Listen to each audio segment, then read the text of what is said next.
Isa sa mga pinakamagandang piliing sasakyan ay yung may kalakihan, maraming kapasidad na pwedeng paglagyan at mas maaasahan maging ang performance at kakayahan. Kagaya na lamang ng isang bagong sasakyan na naman ng isa sa pinakamaasahang Japanese car automaker na Toyota ay naglabas ng pinakabagong pagpipiliang minivan na puno ng gamit at makabagong katangian na ating iisa-isahin kasama ng kabuuang presyo nito. Pero bago yun, syempre kung bago ka pa lamang po dito sa aking channel, baka naman kaibigan po dumang click sa subscribe button pati na ang notification bell para naman update lagi sa mga video na gagawin ko pa. Alright, simulan na natin to!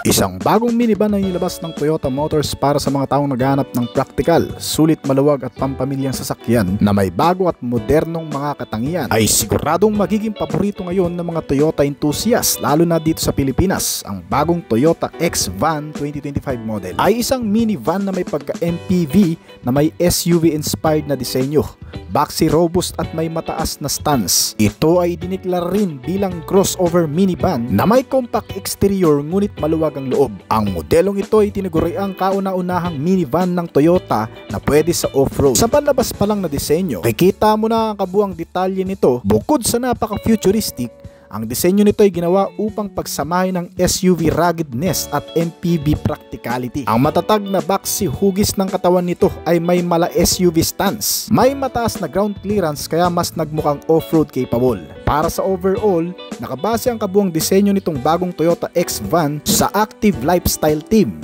para sa pamilya, adventurers at urban mobility. Sa harap nito makikita ang flat at tuwid na hood na nagpapakita ng lakas ng presensya, habang ang mga side fairings o black cladding sa bawat wheelhouse nito ay nagpapakita naman ng rugged SUV look. Slim type ang mga LED headlamps na parang naka-integrated sa grille. Matitibay din ang front and rear bumper na may accent colors at gray silver. Sa side profile, stand out sa bagong modelong ito ang dalawang sliding doors sa magkabilang gilid na kinukumpleto ng malalaking multi-spoke alloy wheels na mas nagbukang ready for tough terrain. Pagdating sa likurang bahagi nito, makikita matatalas na taillight na naka-vertical oriented at mga LED type na naklase.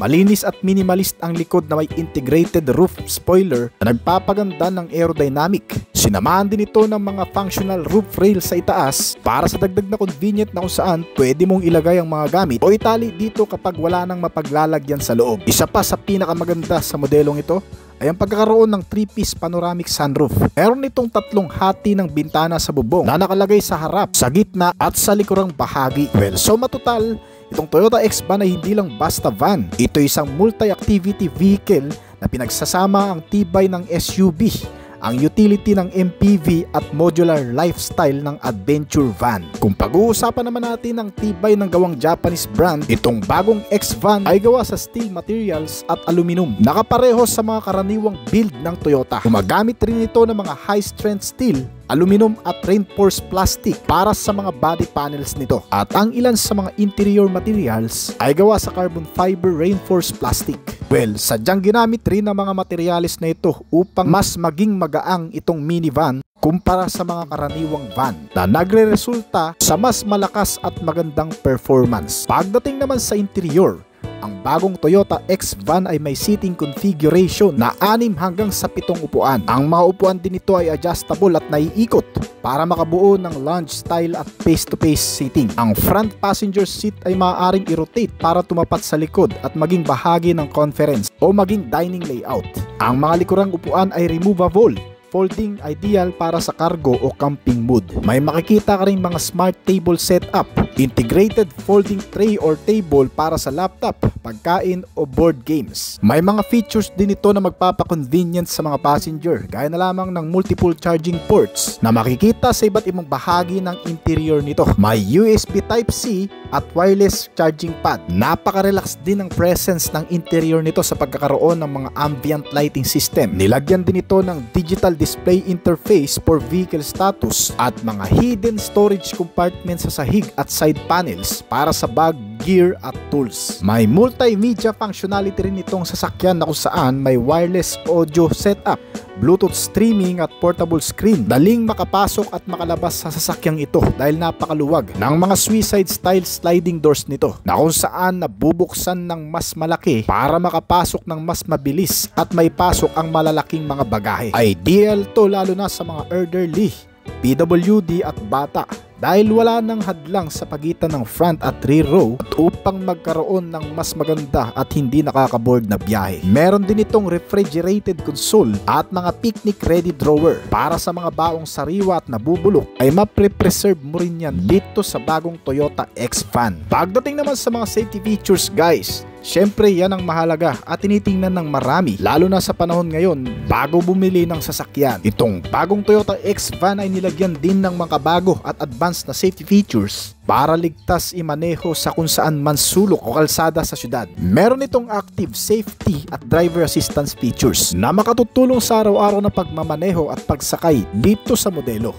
Sinamahan ito ng analog blind spot monitoring na kung saan nagbibigay ng maliit na warning na makikita sa side mirrors nito sa mga sasakyan sa gilid na nag-o-overtake. Nilagyan din ito ng features na tinatawag na nodding doors. Ibig sabihin mabubuksan mo ng malinis, ligtas at pantay ang mga pintuan nito nang walang masasaging ibang sasakyan sa gilid. Bagay ito lalo na sa mga masisikip na parkingan na kung saan mahirap tansyahin ang pagbubukas ng mga pintuan sa masisikip na parkingan na kung saan maaaring makasagi ng ibang mga sasakyan. Ilagyan din ito ng mga seat belt sa kada upuan at ng mga airbags. Sinamahan din itong Toyota X-Van ng free collision system na gumagana sa pamamagitan ng mga radar o sensor at mga kamera na nakakalat sa buong paligid nito. May kasama rin itong automatic braking para sa mga biglaang humihinto na sasakyan sa unahan at mga biglang tumatawid na pedestrian. Kung sakaling hindi agad mapansin ng driver ay automatic magkukusang huminto ang sasakyan para hindi makabangga. Sinamahan din ito ng lane keeping assist at lane departure warning para mapanatili ang sasakyan sa gitna lang ng linya sa loob ng kalsada at may mga rear sensors pa ito na nagbibigay naman ng mas ligtas na pagpapaatras dito sa sasakyan. Meron na rin itong additional safety features pa para sa preno kasama ang anti-lock braking system, 4 na disc brakes sa front at rear, may brake assist at electronic brake force distribution na nagbibigay suporta sa bawat preno maging sa mga emergency braking at biglaang pagpipreno. Ang bagong Toyota X-Van ay nilagyan din ng pinaka-advanced safety features na tinatawag na electronic crash avoidance features na gumagamit ng mga sensors at automatic braking para maiwasan ang banggaan o makabangga. Bukod pa dyan ay napaka-secured na rin ito para sa mga magtatangkang galawin, pasukin at paanda rin itong sasakyan ng hindi otorisado sa pamamagitan ng engine immobilizer, anti-theft device at anti-theft alarm system kasama ang central locking. Mas pinapatibay ang pangseguridad at kalagayan ng sasakyan kapag walang nakabantay. Ayon din sa manufacturer, itong bagong minivan ng Toyota ay gumagamit ng natural engine na posibleng mula sa Hi-Ace, Belfire at Alphard na engine ang siyang ginagamit rin itong bagong Toyota X-Van 2025 model na kung saan may pagpipilian sa laki at kapasidad ng makina nito mula sa 1.8 liters hanggang sa 2.5 liters na gasoline engine. Wala pang ibang mga detalye at impormasyon tungkol sa kapasidad ng makina nito pero sinasabing magbibigay ito ng mas maganda at malakas na performance kumpara sa ilang ordinaryong van sa bansa. Gumagamit rin ito ng chassis na nagmula sa ladder frame na ginagamit sa mga SUV ng Japanese automaker gaya ng Fortuner, Innova, Hilux at Hi-Ace van. Kaya alam mo na kaagad ang tatag at tibay nito kahit pa sa mga malulubak na kalsada. Sinamahan ito ng mga suspensions gaya ng double wishbone sa front at rigid axle sa likod kasama ang Mach front wheel drive unibody platform na kinuha naman sa ilang mga modelo gaya ng Toyota Corolla at Toyota RAV4.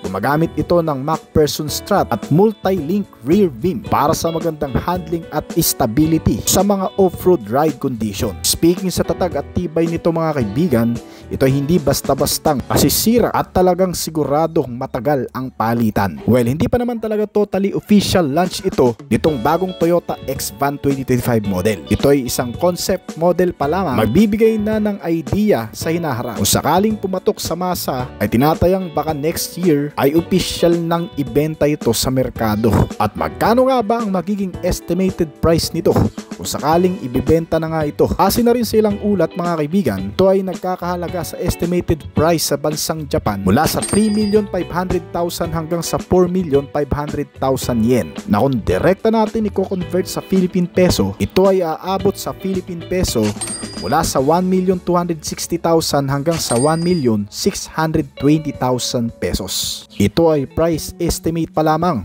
based sa concept level data. Hindi pa kasama ang markup ng dealer at mga VAT. Kung nagustuhan yung topic natin ngayon, baka pwedeng pa-click ng like button at pa-comment na rin ang iyong opinion sa ibaba pagkatapos ng video na ito. Dudugtong ko na rin ang isa pang bagong minivan ng Toyota. May mga ganda ring katangian at features na ngayon mo pa lamang siguro din makikilala. Pabilib tayo ng inilabas ng Mitsubishi ang kanilang pinakabagong SUV na DST. Pero pagdating sa mga makabagong modelo, tiyak na hindi dyan magpapahuli ang pinaka-nangungunang brand na Toyota sa paglabas ng mga makabagong modelo nito. At gaya ng marami, ang brand ay pinapanatili pa rin ang comfort, durability at reliability ng mga sasakyan nito. Mas ini-enhance pa ang capability at mas nagiging moderno na ngayon sa taong ito. Lalo pat kamakailan lang ay naglabas na naman muli ang brand ng pinakabagong pampamilyang sasakyan na pagpipilian na tiyak ang lahat ay makakasama sa kahit saang galaman. Sa lawak ng interior nito, kahit si Lolo at si Lola ay siguradong pasok na kahit saang manglakad. Ang bagong Pro Ace City 2025 model. Isang modelong ito sa mga tinatangkilik ngayong sasakyan ng brand sa iba't ibang bansa dahil sa dinadala nitong kakaibang mga katangian na kahit na sino ay siguradong magugustuhan. Unang-una, may malawak kasi na capacity na kayang sakyan ng hanggang sa 9 na pasahero habang nananatili pa rin ang versatility nito kahit saan mo man gamitin, dalhin at paganahin. Kung nangangailangan ka ng pang-deliver, cargo at family service, isa ito sa magandang i-offer ng brand para sa'yo. Ang bagong minivan ng Toyota ay may makabagong external dynamic design at features na hindi maikukumpara sa karamihan. Mas in-improve na powertrain at naglalaman ng mataas na kalidad ng build, makabagong features sa pangkaligtasan at iba pang mga gamit teknolohiya. At panalo rin sa katipiran. Isa ito sa pangkaragdagang MPV segment ng Japanese brand automaker na mag-i-stand out daw sa panahon ngayon. At ito ay available sa dalawang primary configuration. Ang una ay tinatawag na Toyota Pro Ace L1 na mas maliit at may kabuang haba na 498.3 cm at nakatuon para sa cargo at business at may body cab platform design. At ang pangalawa ay ang Toyota Pro Ace L2 na may haba na 533.3 cm. Ang Pro Ace L2 ay may tatlong variant na pagpipilian. Ang standard variant na may 9 seating ang capacity, 3 tao ang pwedeng umupo sa kada row seats nito. Ang premium variant naman ay may 8 seating capacity, habang ang top-end variant naman ay may 7 upuan at may luxury presence. Mas pinalawak na interior at mas komportable sa pagkakaroon ng 2 captain chair. Mapipil din ang luxurious presence na ino-offer ng 7-seater top variant nito. At mas kumpleto sa ilang mga amenity, gaya ng pagkakaroon ng sariling mga lamesa sa captain seats. Nilagyan ng mga futuristic na gamit katulad ng freestanding 12.3-inch size infotainment system na may kasamang mga connectivity na Apple CarPlay at Android Auto. Na may kasamang 10 speaker para sa magandang audio. Nilagyan din ng 10-inch multi-information display meter panel gauge na may kasamang navigation system. Pagdating sa engine, ito ay pinapagana ng 2.0 diesel-powered engine at may fuel injection system common rail direct injection. Sinamanta ito ng electronic capability power hybrid system na siyang tumutulong para patipirin, palakasin, pagandahin ang performance level nito. At ang ilang mga components ng engine gaya ng 2,100 cubic centimeter displacement capacity nito ay sinamahan pa ng naka-inline 4-cylinder with 16-valve dual overhead camshaft at may bore and stroke size na 75 by 84.8 mm. Kaya ang resulta ay nakakagawa rin ng mas malakas na compression ratio na 16.5:1. Nilagyan din ito ng turbo intercooler kaya kahit gamitin at may babad sa long ride ay hindi rin basta-bastang iinit ang makina. Ang kabuang makina nito ay pinares sa alinmang 6-speed manual na transmission at 8-speed automatic transmission na gumagawa ng 142 horsepower hanggang sa 174 horsepower. May average speed na nagagawang modelong ito na umaabot ng hanggang sa 180 km per hour. Ang ilang variant naman nitong modelo ay pinapagana ng mas mababang makina na 1.5 liter gasoline engine at may 6-speed manual transmission at gumagawa naman ng lakas na 118 horsepower. Bukod sa natural na makina, ang Pro Ace model na to mga kaibigan ay pinapagana rin sa tulong ng battery electric powertrain na lithium ion at nagre-resulta sa magandang driving range, capability at mas madaling i-charge dahil kaya nitong ma-full charge sa loob lamang ng 45 minutes at kayang umabot ng battery lifespan sa layo ng 355 km na walang nasasayang na fuel. Bukod pa riyan, pagdating naman sa ilan pang mga convenient features, ang Pro Ace Toyota mga kaibigan ay nilagyan din ng mga high-tech na mga upuan, electronically power adjustable reclining seats with memory, leather seat cover na rin ito na may heat guard, at ang driver's seat ay may unique function na tinatawag na massage function para ito sa driver upang matanggal ang pagkangalay o pananakit ng balikat, pangangalay ng balakang at paa. Ay makaka-relax ka talaga dito, lalo na kung tayo ay bumabiyahe sa malayuan at sinamahan pa ng airbag sa mga upuan, kaya mas safe talaga. At para naman sa mga pasahero, may enjoy ng mga ito ang relax na pagkakaupo sa pagkakaroon ng maluluwag na interior at automatic na mga aircon system na may kasama ng climate control, mga USB port na saksakan ng gadget at may kasama na ring bottle and cup holder at mga bulsa na lagayan ng mga gamit. Maraming libangan sa loob nito, lalo pat nilagyan nito ng malaking sukat na TV screen na 12.3 inch. Sinamahan din ito ng Sky View Panoramic, wireless charging pad at kakaibang set ng multifunctional na steering wheel. At ang rear compartment base storage naman nito ay may kasamang divider or separator, foldable at sliding ang third row seats para ma-extend ang capacity nito for cargo at kung may mga ikakarga kang malalaking gamit. Naka fully carpet na rin itong flooring nito at gumagamit din ng power sliding doors na automatic na nagbubukas sa oras na itataas mo ang paa mo o ipapadyak sa pintuan nito para mas mapadali ang access ng pagpasok sa sasakyan. Ang Premium Pro Ace City ay nakadisenyo sa pagiging modernong gamit, accessibility, class at elegante. Medyo moderno na talaga. Keyless entry, push start button na rin ito para mapagana. At may kasama na rin cruise control system na nagpapagaan sa maghapong pagmamaniubra. Nilagyan din ito ng 180-degree camera para sa magandang visual sa loob ng sasakyan at para mas ligtas na rin ang pagmamaneho. Pagdating sa safety features, kumpleto sa mga makabagong safety sense itong modelo. Gaya ng pagkakaroon ng maraming airbag, hindi lamang sa driver, passenger, meron na rin sa bawat gilid nito, kaya safe ang buong pasahero nito. Sinamahan pa ito ng safety auto-dimming rear view mirror na kumokontrol sa mga liwanag na tumatama dito na nagmumula sa ilaw ng ibang mga sasakyan. Meron din itong mga rear parking sensor at mga parking sensor sa front. May kasamang front and rear camera for better parking assistance. At sinamahan din ng auto-retracting door mirrors. Kabilang pa sa mga safety features nitong modelo ay ang pagkakaroon ng Toyota Advanced Safety Sense, isang modernong features ng brand na inilalagay sa mga makabagong modelo nito. Kalakip ng bagong safety features nito ang pagkakaroon nito ng collision warning, lane departure assistance, rear cross traffic alert, blind spot monitoring at lane tracing assistant. Papakinabangan mo ito lalo na sa mabibilis na klase ng kalsada o yung mga highway passes na kung saan kinakailangan talaga ng mga advanced safety features, lalo na kung marami ang mga sumisingit, nag-overtaking at may mga biglang sumisingit na mga kasabayan. Sinamahan pa ito ng kakaibang safety features na tinatawag na plank guard system. Isang sistema o kagamitan na gumagamit ng 12 sensor sa kabuuan na nakapalibot sa modelong ito, kung saan wawardingan tayo sa mga obstacles na hindi natin minsan nakikita at posible nating mabangga o matamaan habang tayo ay nagpapatakbo.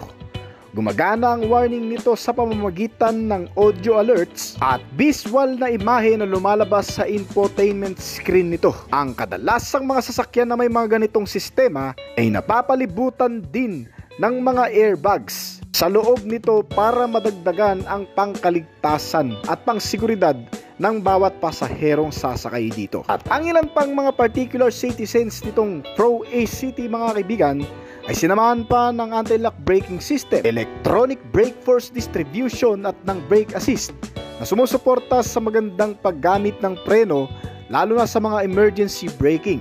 Lagyan din ito ng parehong mga naka-disc type na klase ng brake sa front and rear. Papatibay at nagpapalakas ng kapit ng preno at mas nagiging malakas lalo na sa mga pababang kalsada. Tinamaan pa ito ng Hill Start Assist kung saan magagamit mo naman sa mga paahon. Bilang pa sa mga nilalaman nito ay ang Vehicle Stability Control System at Traction Control na magagamit mo naman sa mga off-road trips, adventure. Kasama na rin crash sensor, front and side impact beams, seat belt warning, mga seat belt at marami pang iba. Ang modelong ito ay sagana rin sa mga security sense gaya ng pagkakaroon ng central locking, power door lock, anti-theft device at engine immobilizer system. Pagdating sa chassis, brakes and suspensions, lagyan ito ng matitibay na klase ng bakal para suportahan ng bawat pagpapaandar sa loob at labas ng kalsada sa pamamagitan ng front suspension na MacPherson strut, habang multi-link suspension with shock and coil spring naman sa rear suspensions nito. At pagkakaroon ng parehong disc type na braking system, makakapit na gulong na may kabuang sukat na 17-inch, naka-tubeless tires at alloy wheel mags. Mataas na rin ang ground clearance itong modelo, may kabuang sukat na 160mm. Bagay na magugustuhan mo lalo na kung mahilig ka mag-off-road ride o kaya naman maidaan sa mga bahaing kalsada. Hindi kinakailangan itint ang mga window glass nito kasi nilagyan na rin ito ng privacy glass na parang nakatint na naklase. Nagkakahalaga ang kabuwang presyo nito sa European market ng 54,412 euro na kung direkta natin i-convert sa Philippine peso, ito ay aabot ng 3,426,867.76 pesos. Ang presyo na yan ay hindi pa ganun kasigurado at hindi rin sigurado kung ito ba ay dadalhin sa susunod na taon o sa mga susunod pa. Bagamat isa ito sa pinakamagandang modelo ng brand sa minivan segment, ay hindi pa rin may isasantabi na bibihira lang din ang talagang makaka-afford nito sa Philippine market. Kaya naman nag-aalangan pa ang brand nito kung ito ba ay makakarating sa Pilipinas o hindi na. So kung nagustuhan yung topic natin ngayon, baka naman pwedeng pa-click ng like button at pa-comment na rin ang inyong opinion sa ibaba pagkatapos ng video nito. Bago po tayo magtapos ay nais ko po muna magpasalamat sa mga patuloy na sumusuporta at tumatangkilik at nagabang palagi sa mga video na ina-upload natin dito sa ating channel. Maraming salamat po at shoutout po sa inyo guys. Kung bago pa lamang po dito sa aking channel, baka naman kabilin po ng like, subscribe button pati na notification bell para naman ma-update lagi sa mga video na gagawin ko pa.